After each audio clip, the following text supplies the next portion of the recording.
Today I will cover all the elements that make up the contrast of the light and dark. This is the first element of design. The second is volume or shape or form. So you can see underneath is a little darker, on top is a little lighter. That means the source of light is coming from the right side, from the top. I will change this organic form into a rock form with reflection light coming in from the left side, and light is coming from the top. Watch as it changes. Now here is the first element is the contrast. This lighter color meets what's behind it, which is dark. In order to make this form jump forward, you need to have a lighter object against a darker object. Light against dark. Now if I jump over here, it's dark against light. If I just make that background just a little bit lighter, you'll see how this edge suddenly pops forward.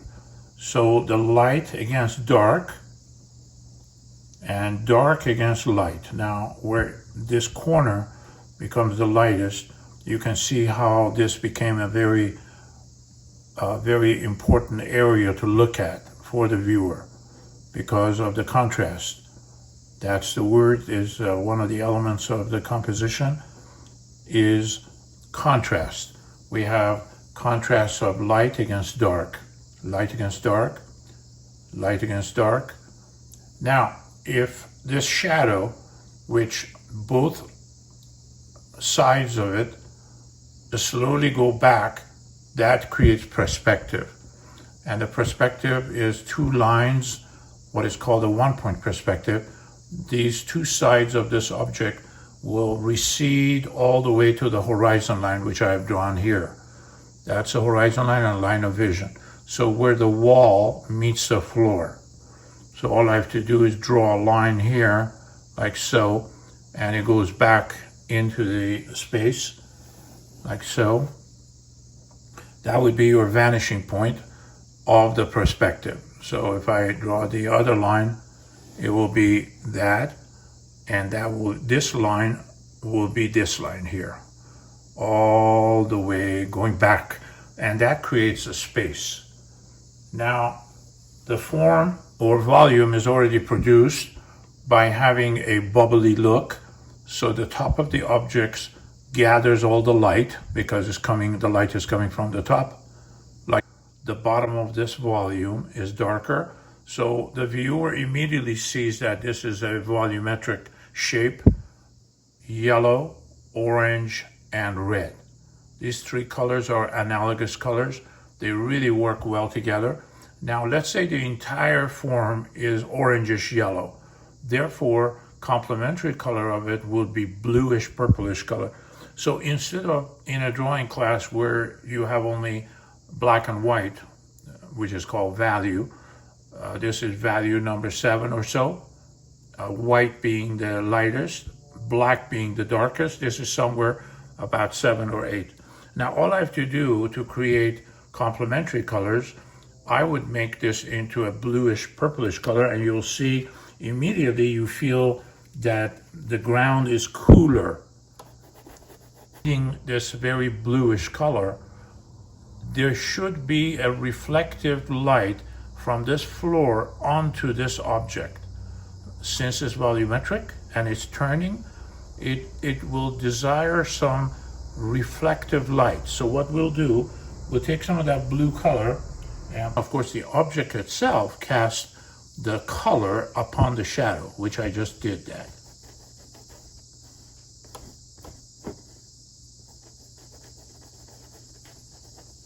There we go. Now, if I make this bottom a little darker, it will even look more dimensional. So let's do that and let's see what it looks like. So what I'm saying is, as this object turns, the bottom will not get any light, so it will get darker.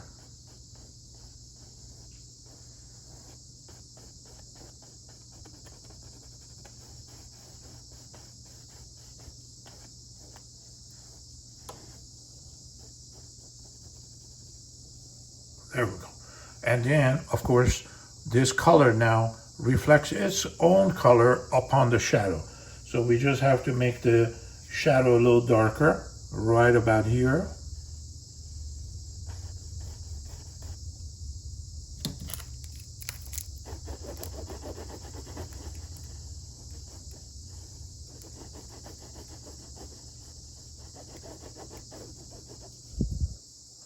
So that looks like this item now is attached to the floor. Therefore, realism start coming in. Let's say this was a rock, which I'm going to make it into right now is a fruit, but now I'm going to make it into a rock. Now there's an indentation in here, or some kind of a dent. You can see that the dent is darker. As it slowly goes up, it gets lighter. And then this bottom is popping forward so it catches more light. Make it bigger, slowly. So make this now into a rock. Here is the word texture. Texture comes in because a rock will have texture. This was a very smooth item. Now we just make this more textural. We'll make this into a geometric looking shape. So all I have to do is make these edges a little bit harsher. This is geometry right there. These forms were organic originally. So in a form of a cloud, let's say, that I do, it's never geometric. It's very organic. So I'll add more texture, and I'm going to change the color of the rock with what the viewers recognize what that is.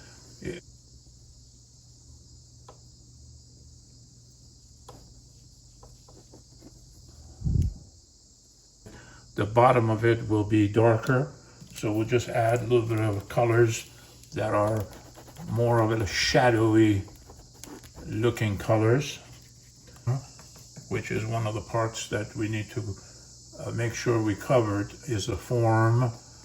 The form is the volume of this object. Now we'll follow through with all the reflection light and everything else, which I will do in a second. I'll put some reflection light. We have enough contrast to make this believable as a rock. So let's put some reflection light. Let's make this a little brighter in the back.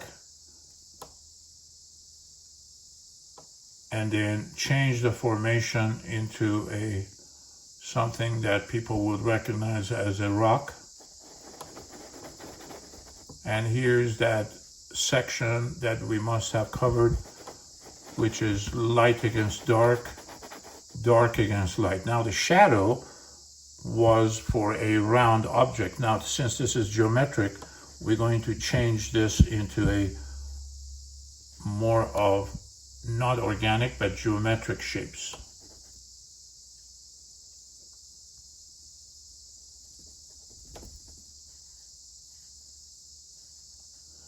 So I'm going to go all the way down here, and this rock is starting to become very dimensional here. So let's put some real bright colors on this one side of it, see if this pops as a nice volume. I'm going to put some orange here.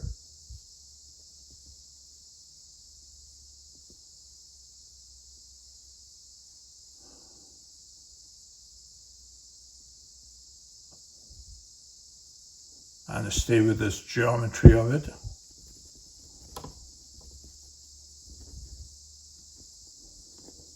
Add some texture. And you notice how I roll my brush around. These very small things that I do they become your mannerism, the manner that you paint. And that's how we can tell whose work this is that certain people have certain ways, and curators at a museum would immediately say, oh yeah, that must be so-and-so's artwork. You see how this became, what a beautiful reflection light that is. If I put a little bit more here, will be in real good shape. Since it's a rock, he will not be very reflective. He absorbs, the rock absorbs the light rather than the fruit was a reflective surface. The rock is not reflecting. The rock absorbs light.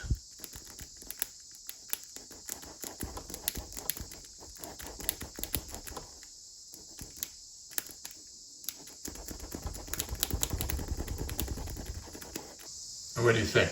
That really does look like a rock. Okay. Since this object is getting the light from the top, this center will be what is called core shadow. The core shadow is where absolutely there is no light. So the core shadow then will be in this area, which is the center. Now, you see how reflective this is? Isn't that beautiful? This is what makes dimensionality of the object. If I just darken this little corner, your orange that I put in, that got mixed up with all of the white color that I had, it made this rock really dimensional. Or just in a lot of my videos that I use this particular purple, dioxazine purple by Winter. This is one of the most beautiful colors that you must have this. This is incredible, violet. Okay, let's use that for the background. So what I'll do, I'll put that in the back here. The minute I do that, okay, you can mix it with the other colors, no problem, because it's a very dominant purple. It's bluish purple, the complementary color being yellow.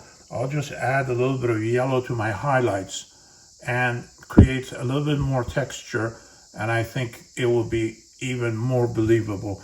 As soon as I'm gonna go closer so you can see how much yellow I'm putting in. Yeah, there we go, that's better. So here is yellow, and here's what is called a highlight. But we're gonna destroy these highlights because we're not wet, we're just rocks. One problem with white is that when you put too much white and you don't have enough color, it makes the colors pastel, meaning chalky. And when there's chalk, there is no chroma, and that's a word we need to cover. Chroma is the intensity of color. Sun, the light, is coming in diagonally into the room, and that's what that is. This is an element that directs the eye of the viewer to this painting. The source of light is coming in. You see this work in Caravaggio a lot, where the light is coming in from a window and is directing the viewer to this area. This right here, what I'm showing, is the focal point of the painting. Now, in order to get rid of this one, I'll just have to dirty this with a different color. What a beautiful thing just happened here. We have a diagonal coming in with a different color, directing the eye of the viewer toward this section. And we have the source of sun coming in from this room, this side. These two elements, this one and that one, this triangle and another triangle, these are called compositional elements. These elements direct the viewer to where the artist wants to pay attention to. These are supporting actors. They're not very important. Now, in order to not make it very important, all I have to do is make it out of focus. I talked about this before, where the hardness of the line will be very gentle and airbrushy. So you can see the source of light is still coming in, but it's no longer that dramatic. I'll do it over here so you can see how I will do it. The contrast between this light and this dark will be diminished by putting a little bit of light here.